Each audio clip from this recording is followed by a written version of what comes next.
Hello नमस्कार दोस्तों, आप सभी का स्टार परिवार में स्वागत है। दोस्तों, जैसा कि आप सभी जानते हैं कि आपकी परीक्षाएं बिल्कुल पास में आ गई। 18 तारीख को आपका हिंदी का पेपर रहेगा।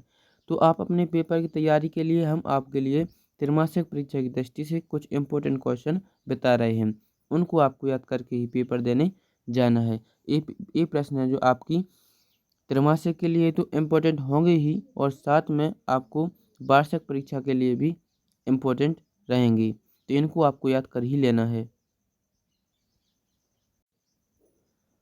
चलिए, तो हम बिना समय गवाए सीधे प्रश्नों को देखते हैं, कौन कौन से प्रश्न आपको पढ़ना है।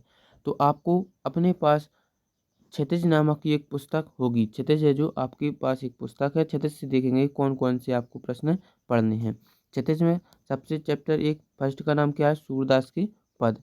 तो यह सूरदास द्वारा लिखा गया यह अध्याय है। इसमें हम देखेंगे कौन कौन से आपको प्रश्न पढ़ने हैं। चलिए, तो शुरू करते हैं। शुरू करने से पहले आप सभी से मेरा अनुरोध है कि आप एक बार वीडियो को शेयर करें और आपके अन्य दोस्तों तक वीडियो को भेज दें। अब चलिए देखते हैं, पहला प्रश्न क्या है? गोपियों द्वारा उद्धव को भगवान कहने से क्या व्यंग निहित है? तो यह पहला प्रश्न आईएमपी क्वेश्चन है। आपको इसको पढ़ना है। इसकी उत्तर भी यहीं पर मिल जाएगा। यदि आपने इसका आंसर उत्तर नहीं लिखा है तो आपको यहाँ से इसका प्रश्न का उत्तर लिख लेना है और याद करना है। नहीं तो आप जो प्रश्न का उत्तर लिखें वही याद करें। केवल आपको प्रश्न यहाँ से देख लेना कि कौन कौन से पढ़ना है।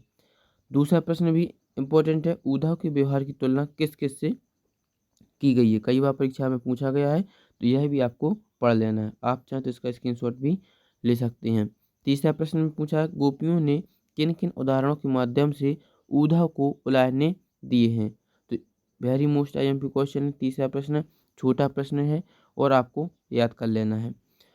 आगे देखेंगे तो चौथा प्रश्न क्या? उद्धव द्वारा दिए गए संदेश ने गोपियों को ब्रह्मगिरी में घी का काम कैसे किया है? तो यह भी पढ़ना है। देखो, अध्याय एक जो सूरदास के पद हैं, यहाँ से बहुत सारे क्वेश्चन बनते हैं, इसलिए यहाँ पर हम आपको ज़्यादा क्वेश्चन बताएंगे कि आपको कौन कौन से पढ़ने हैं। ठीक है, तो चौथा प्रश्न भी पढ़ना है। यह कई बार पूछा गया है, तो ये तो बहुत ही ज़्यादा इम्पोर्टेंट है। आपको इसको पढ़ ही लेना है। पांचवा प्रश्न देखो, मार ज्यादा नालाही के माध्यम से कौन सी मर्यादा में न रहने की बात की जा रही है? इसको भी आपको पढ़ना है। ठीक है, आगे देखेंगे तो छठवां प्रश्न क्या है? कृष्ण के प्रति अपने अनन्य प्रेम को गोपियों ने किस प्रकार अभिव्यक्त किया है? तो यह प्रश्न कई बार पूछा गया कि गोपियों ने अपने प्रेम को किस प्रकार व्यक्त किया है। तो इसको आपको वर्णन करना। आप चाहें तो उसको 2-3 बार पढ़ेंगे, समझ में आ जाएगा। फिर आप अपने मन से इसका आंसर लिख सकते हैं। सातवें प्रश्न में कहा, गोपियों ने उद्धव से योग की शिक्षा कैसे लोगों को देने की बात कही है? तो इसका भी आंसर आपको लिखना है, क्योंकि यह उद्धव और गोपियों के बीच में जो वाद है उसके बारे में बात कही गई। तो यह भी प्रश्न पूछा जाता है। आगे देखेंगे, फिर देखेंगे आपको प्रश्न क्रमांक 9वां प्रश्न देखिए, गोपियों के अनुसार राजा का धर्म क्या होना चाहिए? तो इसको आपको पढ़ना है। गोपियों के अनुसार राजा का धर्म प्रजा को अन्याय से बचाना और राजधर्म का पालन करने हेतु प्रजा का हित चिंतन करना है। ठीक है, यह इसका आंसर है। बिल्कुल छोटा है, आप पढ़ लेंगे। ठीक है, ठीक है। और 10वां प्रश्न भी आपको कर ही लेना है। एक लाइन का आंसर है, गोपियों को कृष्ण में ऐसे कौन से परिवर्तन दिखाई दिए जिनके कारण भी अपना मन वापस पा लेने की बात कहती हैं? तो यह भी आपको पढ़ लेना है। एक लाइन का आंसर है। तो अध्याय 1 से जो सूरदास के पद, यहाँ से बहुत सारे क्वेश्चन हैं जो बनते हैं, तो इसलिए हमने यहाँ पर थोड़े ज़्यादा प्रश्न लिए हैं। आपको इन सारे प्रश्नों को पढ़ के जाना है। अब हम देखते हैं अध्याय 2 में से देखें कौन कौन से प्रश्न आपको पढ़ना है। चलिए, तो अब अध्याय 2 को देखते हैं। अध्याय 2 का नाम क्या है? तुलसीदास द्वारा लिखा गया है। राम लक्ष्मण परशुराम संवाद। राम लक्ष्मण परशुराम संवाद। यहाँ से देखेंगे कौन कौन से आपको प्रश्न इंपॉर्टेंट है और जो आपको पढ़ने हैं। जैसे सबसे पहला प्रश्न बन रहा है कि परशुराम के क्रोध करने पर लक्ष्मण धनुष के टूट जाने के लिए कौन से तर्क दिए? तो इम्पोर्टेंट क्वेश्चन, यहाँ से यह वाला प्रश्न करेंगे। फिर इसके बाद आपको दूसरा प्रश्न देखना है, परशुराम के क्रोध करने पर राम और लक्ष्मण जो प्रतिक्रिया हुई उनके आधार पर दोनों के स्वभाव की विशेषताएं अपने शब्दों में लिखना है। दूसरा प्रश्न, उसके आगे देखेंगे तो आपको फिर 5वां प्रश्न देखना है। 5वें प्रश्न में क्या लिखा है, लक्ष्मण ने वीर योद्धा की क्या क्या विशेषताएं बताई, यह प्रश्न आपको लिखना है। आगे बढ़ेंगे, 5वां प्रश्न हो गया। अब उसके आगे देखेंगे तो नीचे देखिए तो 6वां प्रश्न भी इम्पोर्टेंट है। 6वें प्रश्न में क्या लिखा है, साहस और शक्ति के साथ विनम्रता हो तो बेहतर है, इस कथन को अपने विचार में व्यक्त करना है। तो 6वां प्रश्न भी आपको करना है, ठीक है। अब आगे देखिए तो 7वें प्रश्न में आपसे भाव भाव स्पष्ट कीजिए। भाव है जो आपको स्पष्ट करने के लिए कहा जाएगा। तो इनमें से सबसे पहला है जो यही इम्पोर्टेंट लग रहा है, बेसी लखनऊ बोले मृदुबानी, अहो मुनीसु महाभट बानी, पुनि पुनि मोहि देखा कुठारू, चाहत उड़ावन फूंकी पहारू। तो यह जो इसका आपको भाव स्पष्ट करना होगा। तो यहाँ पर आपको नीचे इनका अर्थ लिखा हुआ है, तो इसको आपको एक बार पढ़ लेना है। तो यह हो जाएगा अध्याय 2 से। इतने ही क्वेश्चन आपको पढ़कर जाने हैं, इनको याद करके ही जाने हैं। अब हम आगे देखेंगे अध्याय 3 से कौन से प्रश्न आएंगे। अध्याय 3 में देखो, अध्याय 3 में है जो देव देव के द्वारा लिखा गया सवैया और कवित्त। सवैया कवित्त यहाँ से देखेंगे कौन कौन से प्रश्न बन सकते हैं, उनको देखते हैं। क्या लिखा है, कवि ने श्री ब्रजदुल्ह किसके लिए प्रयुक्त किया है और उन्हें संसार रूपी मंदिर दीपक क्यों कहा है। बिल्कुल वेरी मोस्ट आईएमपी क्वेश्चन है, इसको आपको पढ़कर ही जाना है, ठीक है। तो यह प्रश्न पूछा जाएगा कि कवि ने श्री ब्रजदुल्ह किसके लिए प्रयुक्त किया है और उन्हें संसार रूपी मंदिर दीपक क्यों कहा है। और इसका आंसर यदि आपके पास है तो याद कर लेना, नहीं तो ये वाला करेंगे, बहुत छोटा है, याद हो जाएगा। आगे देखेंगे तो प्रश्न क्रमांक आपको दूसरा हो गया। फिर आगे देखेंगे तो कौन सा करना है। इसके बाद देखो 5वां प्रश्न है जो इम्पोर्टेंट क्वेश्चन है, प्रति ही, ठीक है। 5वां प्रश्न करेंगे, प्रति ही जगावत गुलाब चटकारी, इस पंक्ति में भाव स्पष्ट कीजिए। तो भाव स्पष्ट करने के लिए आएगा, ठीक है। 5वां हो जाएगा। 6वां करेंगे, चांदनी रात की सुंदरता को कवि ने किन किन रूपों में देखा है। तो 5वां और 6वां करेंगे, और 7वां भी करना है, प्यारी राधिका को प्रतिबिंब सा लागा चंद, इस पंक्ति का भाव स्पष्ट। तो 7वां भी आपको कर लेना है।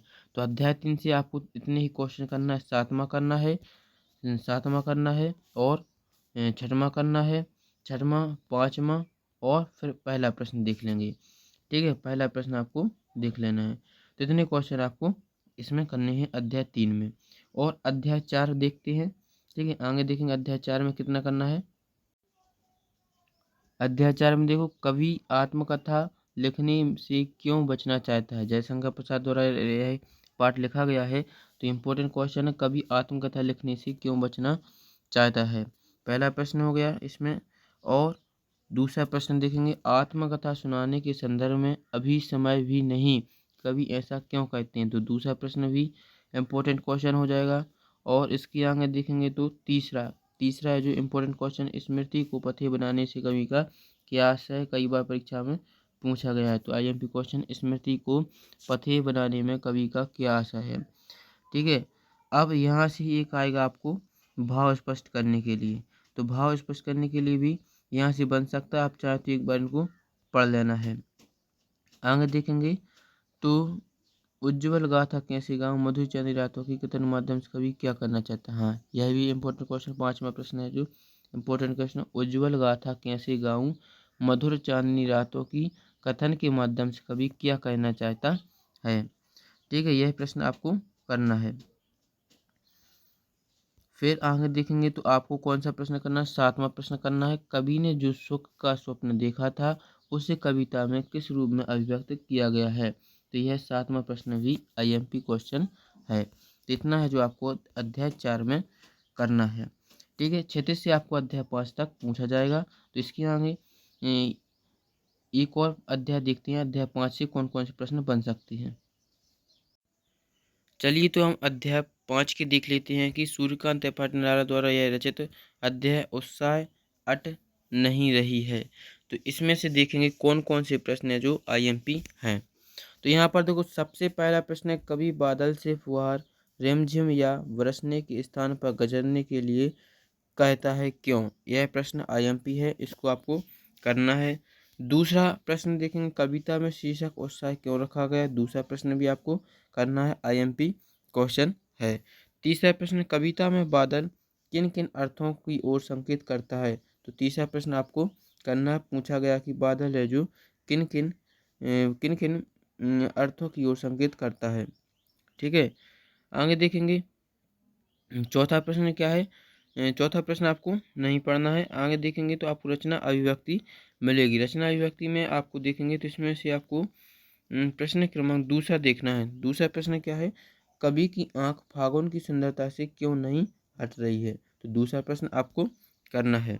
ठीक है, दूसरा करेंगे। तीसरा प्रश्न भी उसी के समान इम्पोर्टेंट है। प्रकृति प्रस्तुत कविता में कवि ने प्रकृति की व्यापकता का वर्णन किन रूपों में किया है। तो तीसरा प्रश्न भी आपको कर लेना है। और प्रश्न ये वाला प्रश्न भी कई बार पूछा गया कि फागुन में ऐसा क्या होता है कि बाकी ऋतुओं से जो भिन्न होती है। तो 4 क्वेश्चन यहाँ से हमने बताया, अध्याय 5 से इतने क्वेश्चन आपको कर लेने। आपकी त्रैमासिक दृष्टि से और आपकी वार्षिक दृष्टि से ये क्वेश्चन इम्पोर्टेंट हैं। तो आपको इन क्वेश्चनों को पढ़ लेना है और अच्छे से इनको याद कर लेना है। ठीक है, और हमें आपको कमेंट में बताना है कि आपको ये वीडियो कैसा लगा।